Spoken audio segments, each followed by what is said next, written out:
y'all, James here, or if you've ever been to my store, you might know me as JP. And this is an instructional video on how to make the perfect Waffle House omelet. Now, first step to making the perfect Waffle House omelet, of course, is seasoning your pan, which is very important. And we at Waffle House, we have special omelet pans.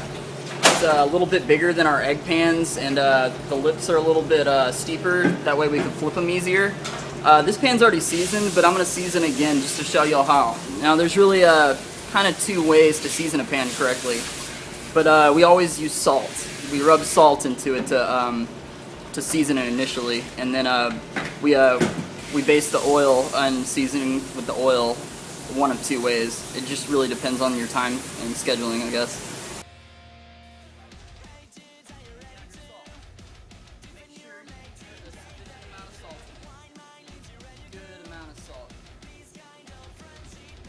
That right there should be enough. Take a napkin, and basically what you're going to do is you're going to rub it into the pan. This is going to fill the crevices and season it perfectly so that your egg doesn't stick. You will know you will know when it's seasoned correctly when the salt starts turning almost a blue-gray color.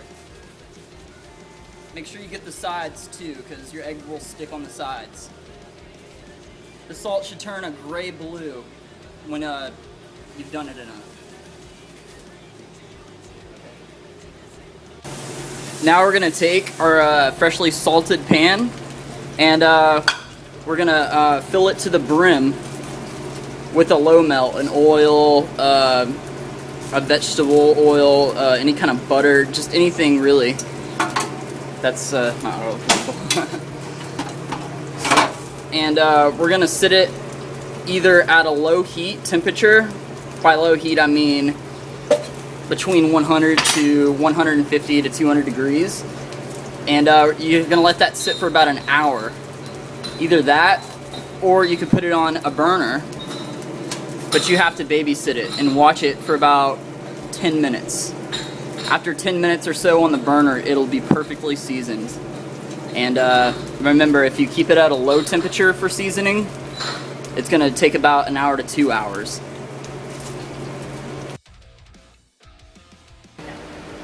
Blending the eggs, this is actually the secret behind the fluffiness of the Waffle House omelet. We basically, it's just, we put the eggs in a cup and then put them in a milkshake blender, really. Waffle House way, we do it 2 eggs, but upon order we will add a 3rd egg. Anything more than 3 eggs or less than 2, we have to do it old-fashioned. But for a Toddle House omelet, 2 eggs is the Waffle House way. The story behind it is back in 1955 when Joe Rogers was about to open the first Waffle House. He was doing research on different ways to make breakfast foods. There was a restaurant called the Toddle House, and that's where he had learned that the blender puts air into the eggs and gives them that fluffy texture that you get when you get the Toddle House omelet, and that's where the name Toddle House Omelet came from. It's 2 or 3 eggs in a milkshake blender, and that puts the air into the eggs for about a minute, and that's really it. These are our special cups. It's basically, like I said, a milkshake cup. And here's the blender. It's a milkshake blender, really. So yeah, you're gonna take your 2 eggs and crack them and put them in there.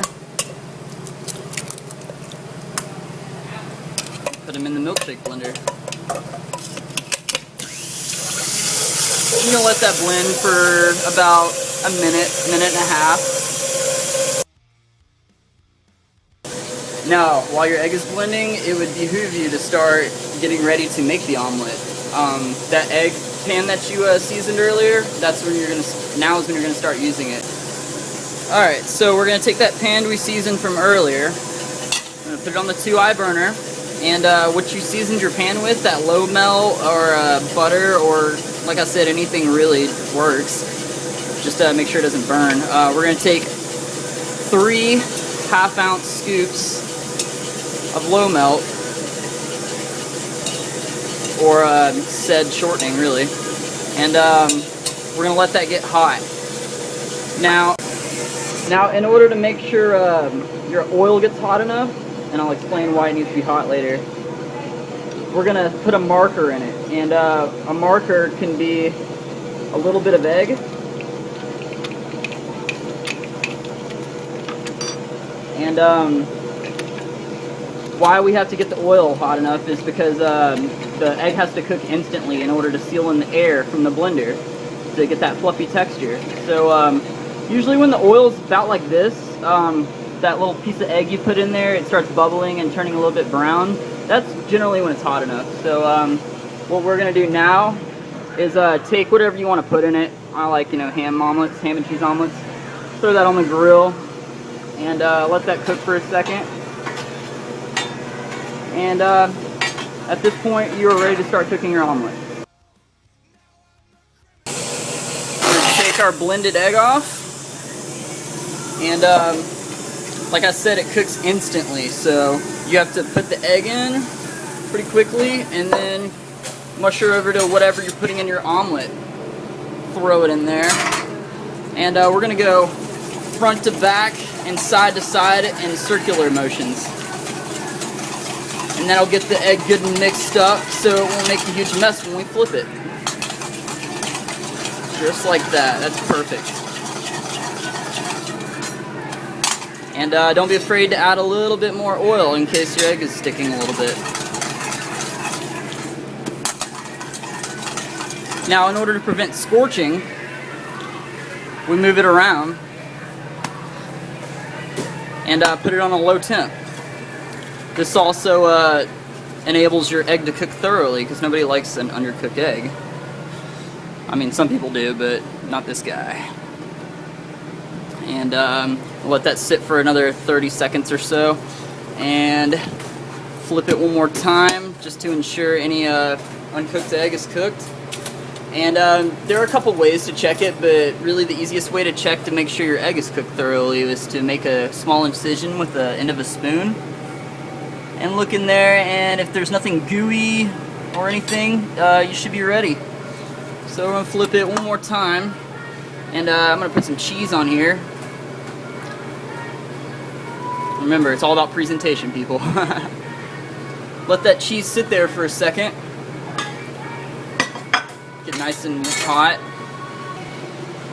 And that should be your finished product. So we're going to take that and fold it over.